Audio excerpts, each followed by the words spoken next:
Bonjour à tous et bienvenue sur le plateau de Bonjour chez vous. Aujourd'hui, en ce lundi, nous allons vous encourager, vous fortifier si vous passez par des moments difficiles. On commence la semaine avec un bel encouragement. Tiens bon, une solution est à l'horizon. C'est une promesse qu'on vous fait. Il y a une solution, vous allez vous en sortir. Et je serai avec Annabelle et Michael pour cette émission. Hello, hello, hello. Yes, et ce n'est pas nous qui faisons la promesse, c'est Dieu qui l'a fait. Amen, Alléluia. Amen. Non, moi je ne peux pas promettre ça. La source la plus sûre et la plus crédible. Amen, elle est fiable. Moi, je ne suis pas fiable. Aujourd'hui, donc, on va encourager nos téléspectateurs et nous allons avoir une rubrique. Pasteur, j'ai une question avec toi, Annabelle. Tu veux que je lise la question ? Vas-y. Je la lis. Une question donc de Patricia du Cameroun. Comment garder mon cœur de l'amertume ? Je ne le fais pas aussi bien que Frank. Non, pour présenter mon pasteur, j'ai une question. Vous vous êtes donné le nom ? Là, on va voir comment garder son cœur de l'amertume quand on a l'impression que tout va mal et qu'on a envie d'en vouloir aussi à Dieu dans ces moments-là et à tout le monde autour de nous. Excellent, excellent. Et on aura une rubrique culture et médias un petit peu différente aujourd'hui. Elle sera en vidéo. C'est Guillaume Duvieusart que vous avez déjà rencontré quelques fois sur ce plateau qui va nous présenter un livre. Vous allez vous en sortir de Max Lucado. Donc on va découvrir ça en fin d'émission avec Aurélie qui viendra nous rejoindre également pour la rubrique témoignage. Un très beau témoignage d'une femme qui a perdu son fils. Mais vous allez voir que le Seigneur l'a relevé surnaturellement. Gloire à Dieu. Et donc, on va commencer cette émission tout de suite avec une pensée du jour encourageante, j'en suis sûre. T'es prêt ? Je suis prêt. C'est parti pour la pensée du jour. Vous passez peut-être par des temps difficiles, des moments où vraiment la pression est forte et vous avez envie d'abandonner, tout en vous crie à l'aide, au secours, et vous avez l'impression que vous êtes à bout. Mais j'aimerais vous dire que dans ces moments-là, moi, mon secret, c'est toujours aller dans la parole de Dieu et de me dire, mais me fortifier en me disant que les hommes de foi, les héros de la foi de Hébreux 11 sont passés par des temps difficiles, eux aussi. Mais Dieu, à un moment donné, les a introduits dans des temps vraiment de faveur, des temps de bénédiction, des temps favorables. Et cette saison de désert, cette saison difficile a été couronnée de succès et ils sont rentrés dans les promesses de Dieu, ils ont hérité des promesses de Dieu. Et j'aimerais vous encourager aujourd'hui à travers l'histoire de David. David est un bon exemple pour nous parce que dans Actes au chapitre 13, Dieu dit « J'ai trouvé un homme selon mon cœur, fils d'Isaïe, David, qui accomplira toutes mes volontés. » Dieu l'identifie, Dieu envoie le prophète Samuel pour aller le chercher derrière avec les brebis. Dieu oint David comme roi d'Israël. Mais entre le moment où David est identifié, désigné, oint, appelé, et le moment où il va rentrer dans son appel en tant que roi, il va y avoir une période de 7 ans. Et c'est cette année du roi David où le spot du ciel, carrément le Père l'a identifié, les anges le voient, le ciel regarde David, ça n'empêche pas David de passer par des temps difficiles. Et j'aimerais dire à quelqu'un aujourd'hui, ne sois pas frustré, ne te dis pas, parce que c'est difficile, Dieu n'est pas avec moi. Ce n'est pas vrai. Dieu est avec toi, même si les temps sont difficiles, même si tu ne comprends pas. Refuse cette pensée et crois que Dieu est réellement avec toi parce qu'il est avec toi. Si tu es né de nouveau, tu es son enfant et son regard est sur ta vie comme il était sur la vie du roi David. Pendant ces 7 années, David est critiqué par ses frères. David est méprisé par sa femme, Michal. David est poursuivi pour être tué par Saül à maintes reprises. David fuit chez les Philistins. David fuit dans les cavernes. David est seul dans les cavernes. Puis ensuite, David se trouve chez les Moabites. Bref, un vrai calvaire. Mais dans ces moments difficiles, David continue à croire que Dieu est avec lui. David a la bonne attitude. Et j'aimerais te dire que Dieu a pu introduire David dans sa destinée. 7 années plus tard, un beau matin, plac, Dieu a fait en sorte que les choses changent. Et Dieu avait préparé les choses et David est devenu roi d'Israël. Il y aura une fin à ta souffrance. Mais la grande chose, la plus importante, c'est que Dieu, oui, est capable de te faire quitter cette saison du désert, de la souffrance pour t'introduire dans des temps de bénédiction, des temps de paix, des temps de calme, des temps où les promesses de Dieu s'accomplissent. Mais Dieu le fera si on a la bonne attitude. Et j'aimerais juste rapidement vous dire 4 choses que David a eues, 4 attitudes qu'il a eues.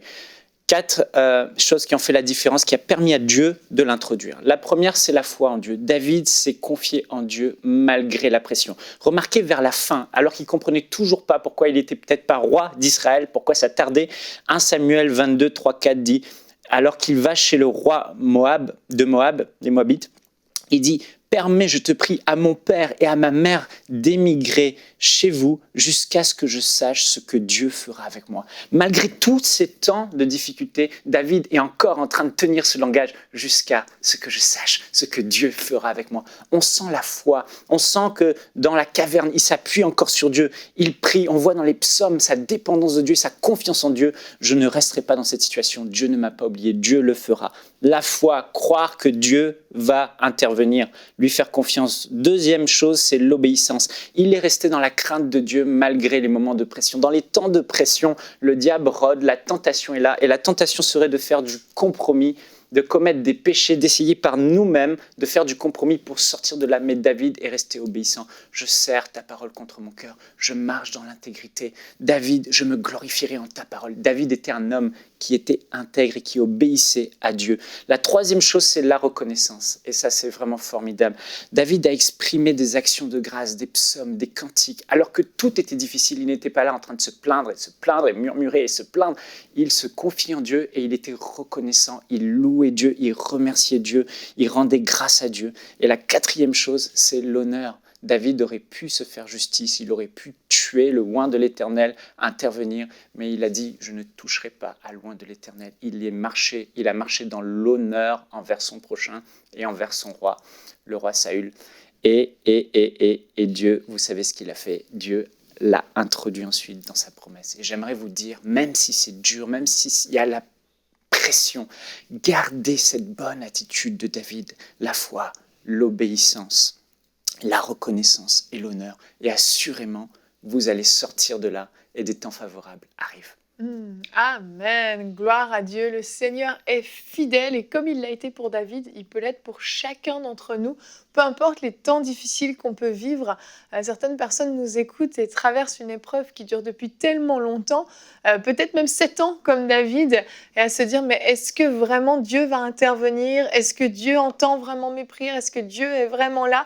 Et j'aime beaucoup la déclaration de Michée, c'est notre verset du jour, Michée 7,7, c'est un verset que vous pouvez mémoriser très facilement d'ailleurs.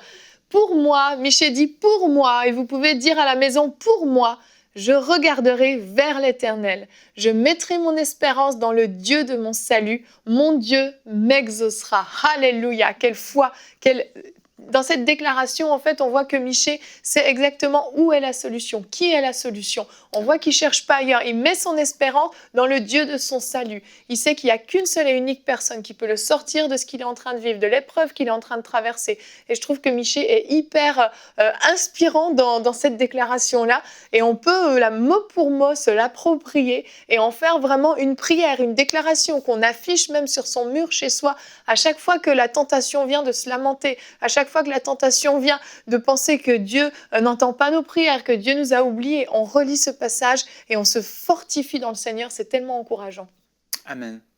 Et on voit vraiment, il y a ce bel exemple que j'ai donné de David. C'est vraiment important de parler de l'attitude parce que l'attitude fera toute la différence. L'attitude, c'est ce qui va faire, la bonne attitude, c'est ce qui va faire que ce temps de difficulté va être écourté et qu'on va permettre à Dieu de pouvoir intervenir et nous faire rentrer.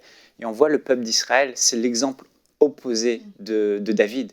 David a eu la bonne attitude. Le peuple d'Israël, pareil, ils ont été choisis de Dieu, ils ont vécu des choses extraordinaires, et Dieu les guidait et Dieu avait la capacité de les faire rentrer en quelques semaines dans Canaan. Mais à cause de leur mauvaise attitude, ils ont erré dans le désert, ils ont tourné. Un voyage qui aurait duré quelques semaines a duré, ou quelques mois, je ne sais plus exactement, mais qui a duré des années. Et plusieurs sont morts dans le désert. Et beaucoup d'enfants de Dieu sont appelés à vivre toutes les promesses de la parole de Dieu, à aller à Canaan. Mais à cause de notre attitude, à cause de la mauvaise attitude, on n'y rentre pas. Voilà pourquoi certains enfants de Dieu jouissent et bénéficient des promesses de Dieu, rentrent dans leur Canaan et d'autres pas. Et on voit le peuple d'Israël, on a pris les 4 bonnes attitudes de David, mais exactement, ils ont eu les 4 mauvaises attitudes inverses. Leur incrédulité. Paul a dit que ces choses qu'ils ont traversées, Dieu a pris la peine qu'elles soient écrites pour nous servir d'exemple à nous aujourd'hui. Donc en fait, quand on regarde le parcours du peuple d'Israël, on a vraiment toutes les clés qu'il faut pour rentrer dans notre Canaan et exactement faire le contraire de ce qu'ils ont fait. Alors leur incrédulité. Dès qu'ils avaient des difficultés, prenons face à Jéricho, ils disaient « Oh, nous sommes des sauterelles à leurs yeux, ils vont nous écraser, ils sont des géants, etc. » Et au lieu de dire « Mais mon Dieu est là, et notre Dieu va les tailler en pièces, etc. » Bref, David avait un autre langage, ils étaient dans l'incrédulité. À cause de leur incrédulité, ils ne sont pas rentrés. Ensuite, la désobéissance. Ils sont tombés dans l'idolâtrie, ils ont trompé Dieu, ils ont désobéi à Dieu. Boum, pareil, ça les a fermé les portes. La plainte au lieu de la reconnaissance. Oh, on était mieux en Égypte, retournons en Égypte, mangeons les concombres d'Égypte. Et ils ont des cailles qui tombent du ciel, ils ont de la manne qui tombe du ciel, ça leur suffit pas. Et Annabelle qui déteste les concombres se dit « Mais pourquoi ?» Non, mais c'est vrai, mais c'est tellement à l'opposé de ce que Dieu veut, c'est tellement désagréable qu'on est en train de complètement, littéralement, fermer la porte au ciel. Et on n'a que notre force naturelle pour nous faire entrer dans Canaan. Mais comment notre force naturelle va nous faire entrer dans Canaan? On a besoin de Dieu, on a besoin de son onction. Donc, il faut la bonne attitude et la rébellion. Ils se sont rebellés contre Moïse, etc., etc., rebellés contre Dieu. Et voilà, mais ils ont subi les conséquences. Donc, simplement, quand on voit cet exemple-là, si on a la bonne attitude, on va quitter ces temps de désert rapidement et permettre à Dieu d'intervenir. Amen. Et quand on voit le peuple d'Israël, ce qui est toujours étonnant, c'est qu'ils avaient la promesse. C'est pas comme s'ils ne savaient pas où ils allaient, comme si ils étaient partis dans le néant. Ils savaient qu'ils allaient dans une terre promise, mais je sais pas, c'est comme les enfants. Ça fait 5 minutes qu'on est parti, on est bientôt arrivé. Ah, c'est long, oh là là, j'en ai marre, je suis fatiguée. Tu te dis, mais on vient de partir. Et en fait, c'est sûr que le peuple d'Israël, ça ressemble un peu à ça. Tu te dis, mais ils avaient tout. Je sais pas, c'est pas Dieu leur a même pas dit marcher par la foi. Ils avaient tout, ils avaient le plan de match pour le coup. Et avec le plan de match, c'est comme non, on comprend pas, on en a marre, on est fatigué, c'est pas bien, c'est pas assez, on veut retourner en arrière.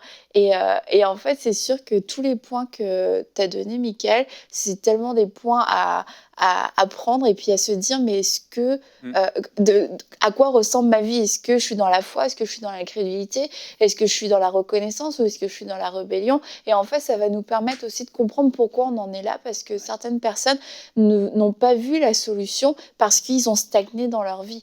Et c'est pas le plan de Dieu. Dieu veut vous libérer de tout ça. Dieu veut vous faire avancer. Et je crois qu'aujourd'hui, c'est une émission qui permet de prendre conscience peut-être de notre attitude qui nous a bloqués. Et la solution est là. Il y a une solution à l'horizon. Et c'est le moment où nous, on a besoin de changer. Oui, exactement. Moi, j'aime les temps de désert. Il faut vraiment considérer le temps de désert comme un temps de... Je ne sais pas si je les aime, moi. Non, mais vraiment, mais c'est ton regard sur la chose. Si tu considères le temps de difficulté comme un temps de préparation, comme Dieu le voit. Dieu rend le désert agréable, en fait. Le peuple d'Israël, franchement, ils avaient à manger tous les jours, ils avaient de l'eau s'ils voulaient, etc. Mais Dieu, il nous accorde sa faveur même dans ces temps-là. On voit David, il est dans les cavernes. Mais qu'est-ce que Dieu fait? Dieu envoie 400 hommes, des vaillants hommes qui sont là. Mais pourquoi? Pour que David, dans ce temps de désert, apprenne le leadership. Et il va apprendre à leader ces hommes avant de leader tout le pays. C'est des temps de formation extraordinaires. Joseph dans la prison, chez Potiphar. Pourquoi Dieu a permis des temps de formation? Gère une maison, puis gère une grande prison, puis gère tout un pays. Et dans ces temps-là, si on change notre regard, on dit comment dans cette adversité Dieu va faire pour amener la faveur, pour amener, me former. Et les temps de désert aussi purifient nos cœurs. C'est des temps où Dieu dit, je t'ai fait passer par le creuset pour faire ressortir toutes les impuretés, pour que tu les vois et que tu te repentes et que tu changes. Les épreuves ne nous rendent pas mauvaises. Les épreuves révèlent ce qu'il y a de mauvais en nous. On réagit mal, c'est parce qu'en fait, il y a une racine mauvaise. La chair doit être détruite, l'amertume doit être détruite. Et ça, quand tu le vois surgir, tu dis, Seigneur, je change. Seigneur, je vois, je change. Et vite, Dieu nous introduit à Canaan. Exactement, et tu parles d'amertume et ça nous fait une très belle transition pour toi, Annabelle, pour répondre à la question de Patricia du Cameroun. Comment garder mon cœur de l'amertume? Et tu le disais en début d'émission, tu vas parler de cette amertume même qu'on peut avoir contre Dieu dans certaines situations. C'est sûr que lorsqu'on passe par des moments difficiles, comme par exemple David, il aurait pu avoir un cœur rempli d'amertume, mais Seigneur, pourquoi est-ce que je vis ça? Pourquoi il aurait pu se mettre à détester, à haïr Saül, à en vouloir à tout le monde? Et c'est quelquefois l'attitude qu'on peut avoir dans l'épreuve. Vous vous dites, mais Pourquoi est-ce que j'en suis là? Tout le monde avance sauf moi. Est-ce que Dieu m'a oublié?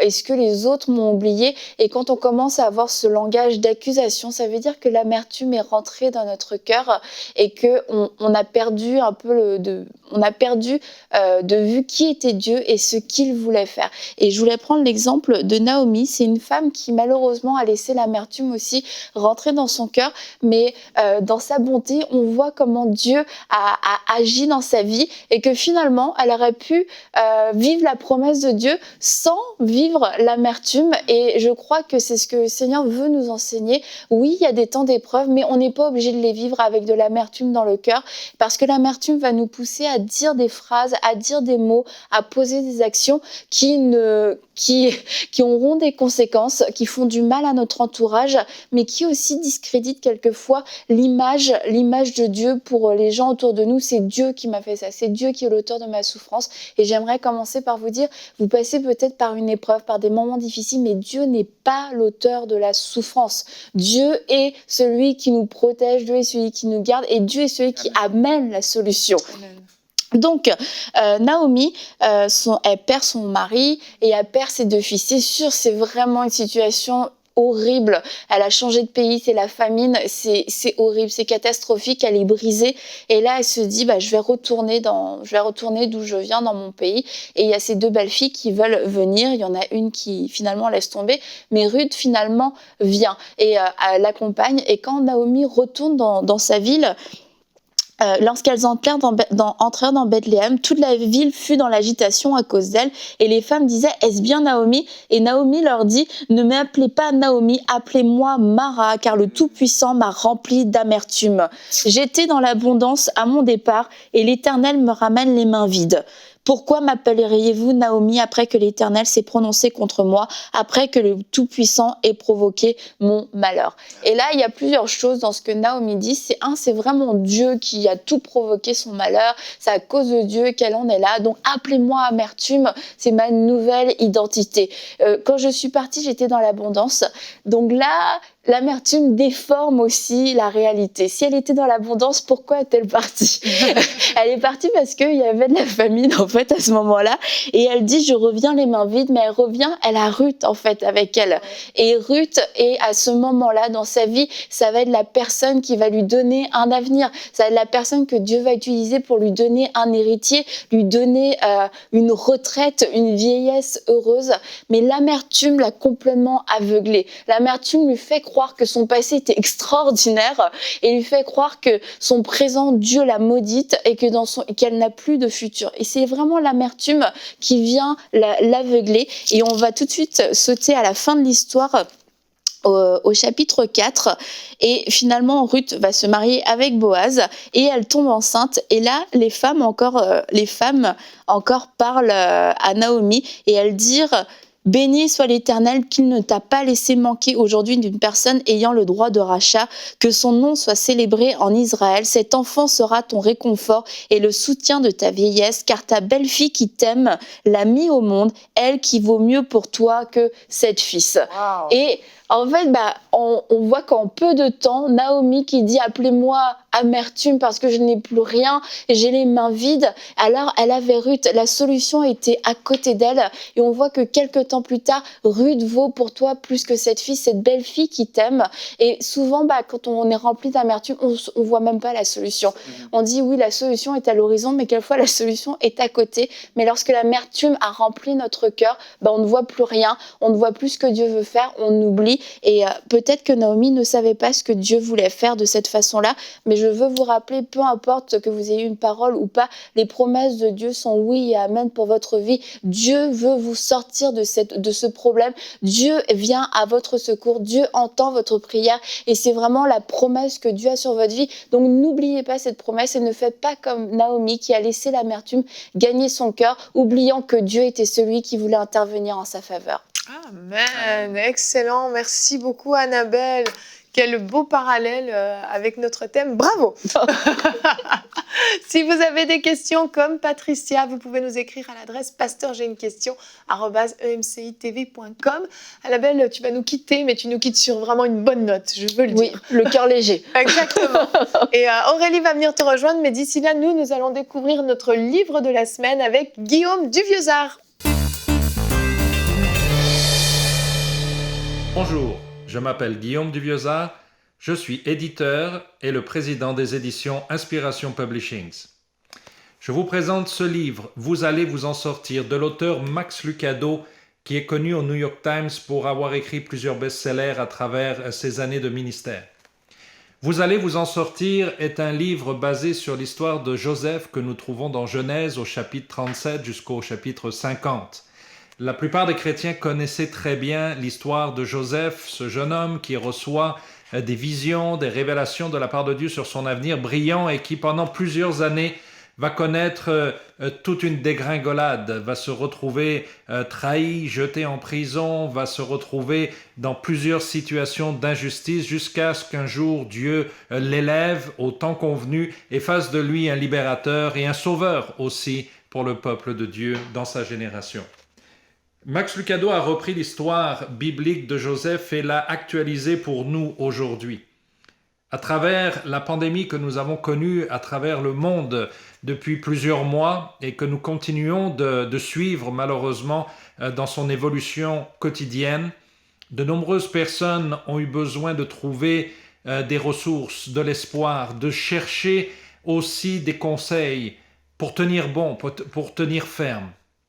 Et plusieurs se sont tournés vers cet ouvrage, Vous allez vous en sortir, de Max Lucado, parce que cet ouvrage a comme objectif de vous donner de l'espoir et de l'aide dans vos épreuves. Max Lucado écrit à la manière parfois un peu d'un poète, mais il écrit d'une manière très simple, des vérités spirituelles profondes. Il utilise beaucoup d'images, parfois certaines allégories, pour nous faire comprendre véritablement le sens des tragédies que nous pouvons subir, vivre ou connaître, et comment Dieu va tirer du bien de toutes ces situations qui nous semblent périlleuses ou désastreuses.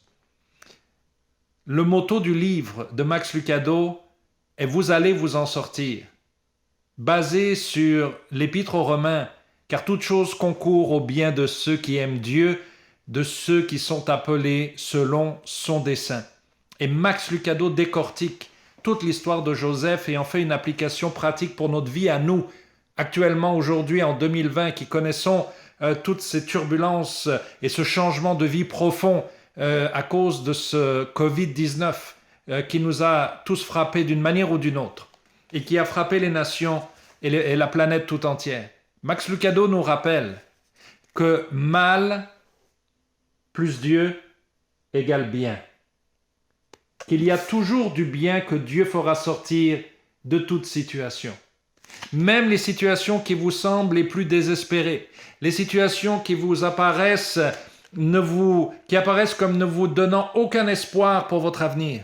Peut-être vous êtes dans une situation actuellement où vous pensez que c'est fini pour vous, que ce soit le confinement, votre travail, l'activité économique, la perte d'emploi, que ce soit votre santé, que les choses sont allées trop loin pour vous et que c'est terminé.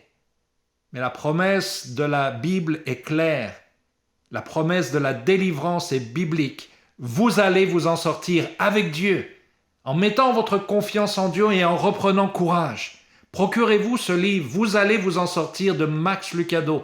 Vous allez recevoir une dose infinie spirituellement d'encouragement et de force pour continuer à traverser vos épreuves et à saisir une victoire nouvelle dans votre vie.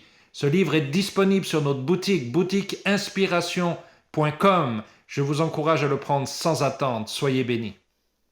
Merci beaucoup Guillaume, merci pour la présentation de ce beau livre et on enchaîne donc cette émission avec la rubrique témoignages.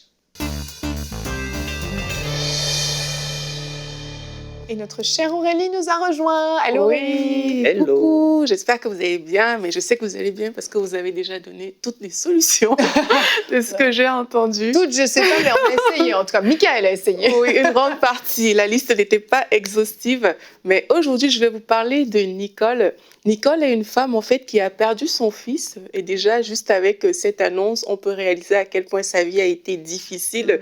Et elle nous explique qu'alors qu'elle était dans la vallée des pleurs, elle était paralysée par la douleur, elle était même mourante.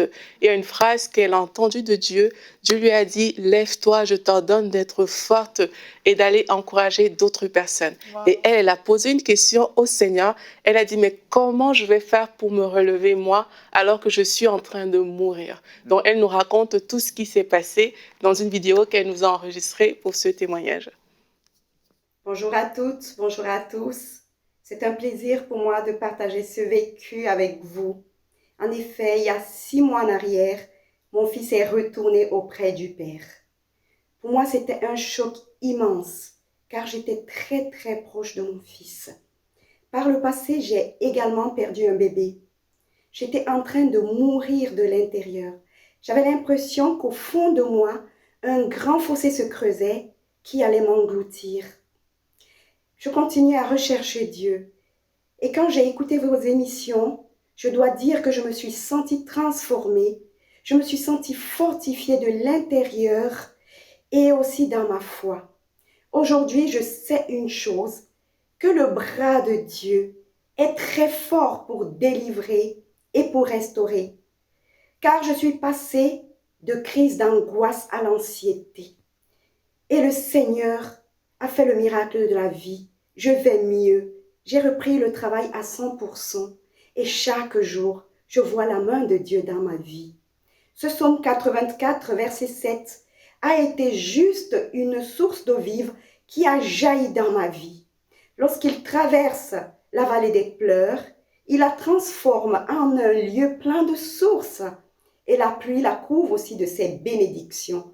Je vous remercie à tous. Soyez bénis.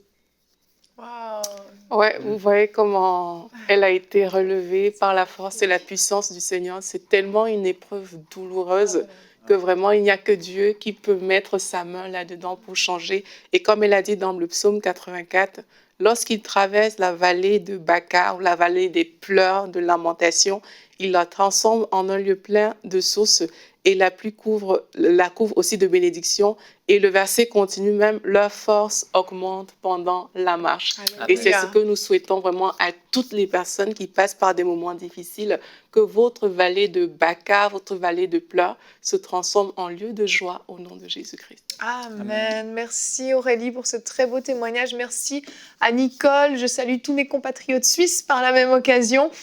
Et vraiment, c'est des témoignages qui font du bien parce qu'on voit que malgré tout ce qu'elle a vécu, on ne peut pas imaginer la perte d'un enfant, comment ça peut créer un vide, comment ça peut briser un cœur. Mais on voit que le Seigneur, là aussi, l'a relevée avec une parole d'encouragement pour elle. Et elle nous encourage par son témoignage. Donc, gloire à Dieu. Si vous aussi, vous avez des témoignages, vous pouvez aller sur le site emcitv.com/témoignage, nous raconter ce que le Seigneur a fait dans votre vie au travers des émissions. Ça nous bénit toujours énormément. On va se retrouver demain pour notre journée de rubrique famille. Nous aurons notre invité de la semaine qui sera avec nous, Chris Talingano. Si ce nom vous est familier, vous pensez peut-être à Papa Talingano, comme on aime l'appeler affectueusement. C'est son fils qui sera avec nous.